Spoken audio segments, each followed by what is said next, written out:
Barcizio in Italy, Saudi Arabia, Thailand to try and get to Paris 2024. Here in Ring A, he prevailed on a unanimous point decision victory over Joshua Holy Masihor of Indonesia, a 26-year-old with some final instructions from his corner. Come forward, pressure fighter. He's awaiting the arrival of his opponent, who has just stepped into the ring and taken up residence in the blue corner. That is Davit YEGORYAN from Armenia, 23 years of age. And he quarter-finalist at the 2024 European Under-22 and Senior Championships. The Senior Championships taking place in Belgrade. Here, over in Ring A, a unanimous point decision victor over Francis Andre Guillaume of Mauritius by a clean sweep of the cards. So we're underway. Round of 16 action in the 54 kilogram bantamweight division between boxers from Nepal and Armenia. The boxer wearing red is Chandra Bahadur THAPA, 26 years of age, part of a 5-strong Nepal boxing team. And the trip to the canvas endured by the man in blue, that is Davit YEGORYAN. Strong southpaw, 22 years old. Both of these men bidding for that $10,000 minimum, which is the prize that awaits the boxers who make it through to the quarterfinals. So both men adopting wide-legged stances in the center of the ring, looking to counter with that southpaw left is YEGORYAN. Plenty of fencing with the lead hands between the two boxers at present. It's almost like a game of tag. Reaching for the right cross and finding it when seemingly out of range was THAPA. Both men really committing to backhands, but YEGORYAN spoken to about punching incorrectly. There's a solid right hand landed by THAPA. Both men continuing to circle one another. Likes that straight shot to the body, does THAPA, and when he lets it go, because he doesn't, well, there he did take his feet with him and landed solidly with the right cross to the solar plexus.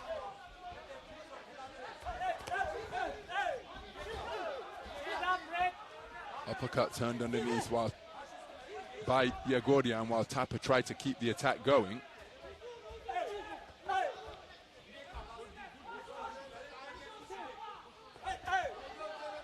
Using that straight right cross to the body very effectively.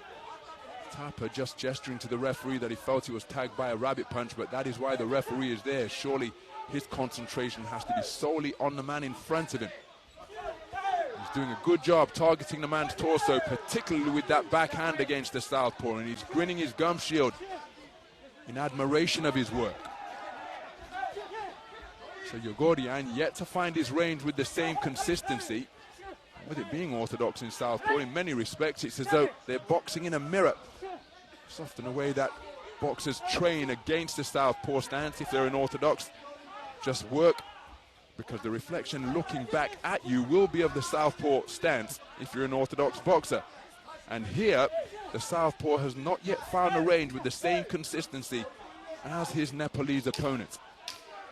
He scored repeatedly with the right hand downstairs, and YEGORYAN playing counter-puncher, but his timing and distance haven't been as effective as THAPA. First round in the book ended with a respectful tap of gloves, and I happen to think that the man in red has done enough to take it.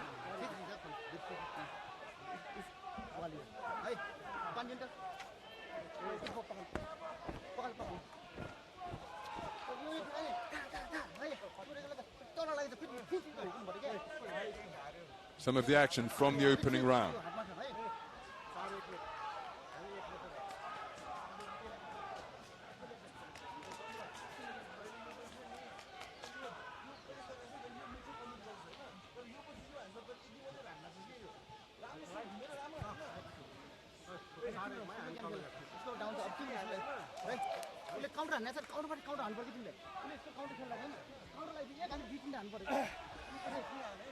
Seconds out.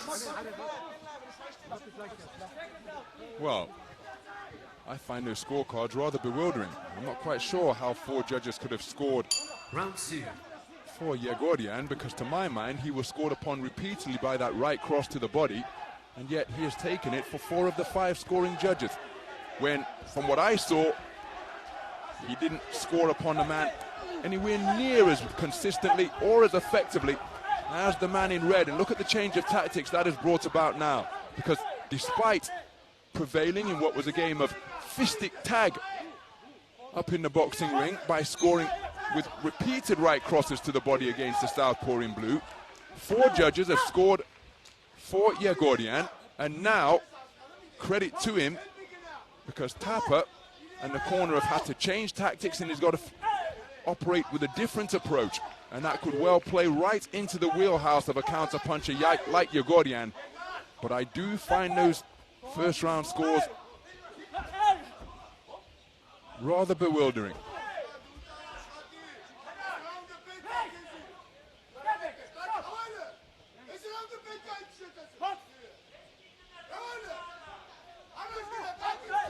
So both boxers again looking to play counter-puncher. It's rather untidy.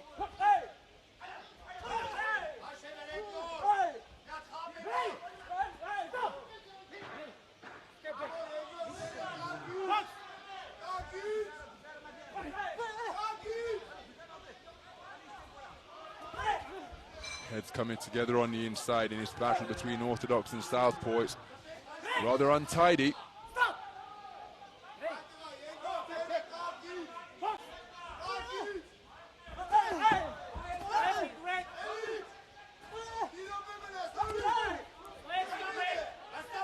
While increasing amounts of mauling out here now, and somebody who will be able to take advantage and produce some quality, because it's really physical and untidy at close range.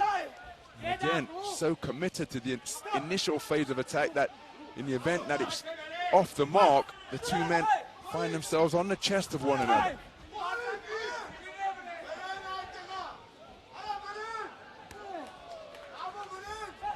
Good right hand landed by THAPA. Slapping left hook landed with the inside of the glove, and he's going in search of that lead left hook now.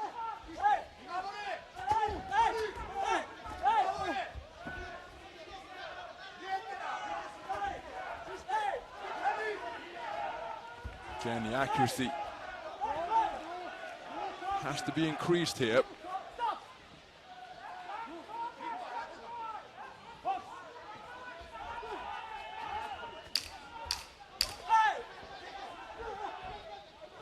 And again, just not taking their feet with them when they're launching these attacks, particularly Yegoryan, and most of his punches are just providing a breeze. So the second round in the book, in a round where very little effective point scoring took place, and given that the man in blue was favored in the first round, I'm not quite sure what scores are going to be returned in the second. I happen to think, again, the man in red was more effective, and the judges agree. At least 4 of them see it that way, which gives us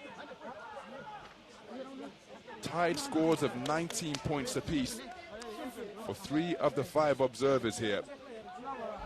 And the other scores are 20-18 each way. So we have a deadlock on the scorecards going into the final round. Quite frankly, I don't think it should be that way, but that's how it is. And so that is what the boxers have got to deal with. It's come down to a 3-minute shootout to determine who is going through to the quarterfinal stage. A mouthpiece has been dislodged, not by a punch, but on a bull rush forwards when the bodies came together. THAPA's mouthpiece is just evading everybody at the moment, like a game of Where's Waldo. Camouflaged against the canvas of the boxing ring.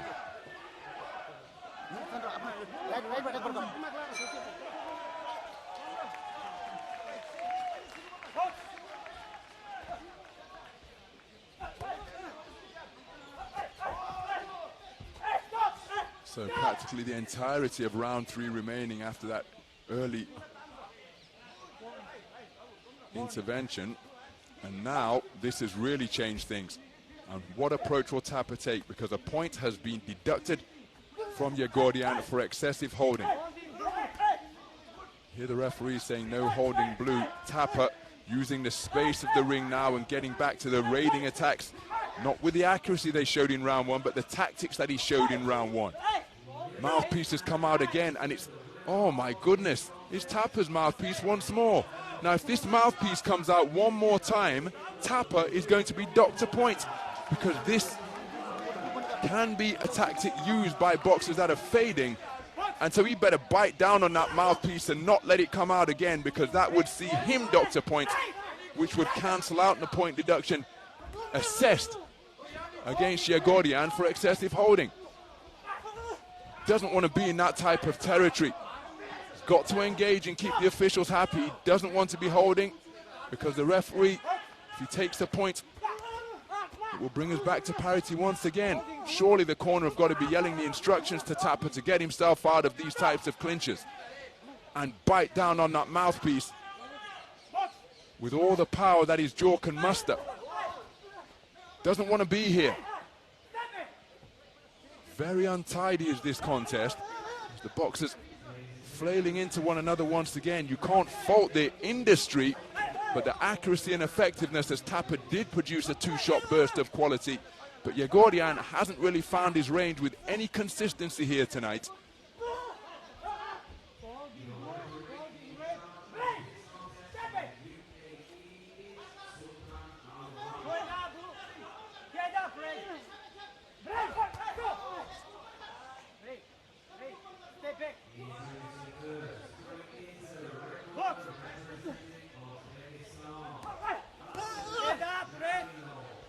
So again, the grappling on the inside continues. And again, who is heeding the referee's command to stop? Only 44 seconds remaining, and YEGORYAN needs a massive burst of quality here. His easiest route is to take his man out in the remaining time, but he's not really found his distance. Those aren't scoring punches for my money. Can't fault the man's effort. He's trying to find his distance, but he's pressing leather rather than throwing point-scoring shots. And the clock very much the friend of THAPA. Got to keep that mouthpiece in, and he doesn't want to fall foul of the referee and get docked a point for anything. Disengage and get back to space by heeding the command of break. And there's the bell, and I think it is going to be Chandra Bahadur THAPA going through to the quarterfinals. It was a really hard-fought, physical affair. Lots of mauling and grappling on the inside. No man, at least YEGORYAN, not finding his timing or distance at all here tonight. Can't fault the commitment demonstrated by both boxers, but I think it's the man in red who's got the tactics right, despite round one being scored against him, and I think he should be going through to the quarterfinal stage.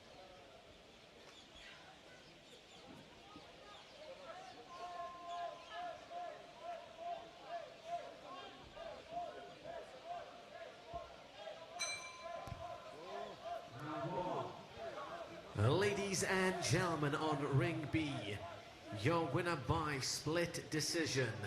In the red corner, representing Nepal, Chandra Bahadur THAPA. So Chandra Bahadur THAPA goes through to the quarterfinal stage with a 4-0 split decision victory, taking the final round unanimously, if you consider those scores. In a moment of silent introspection for the man in red. He's 10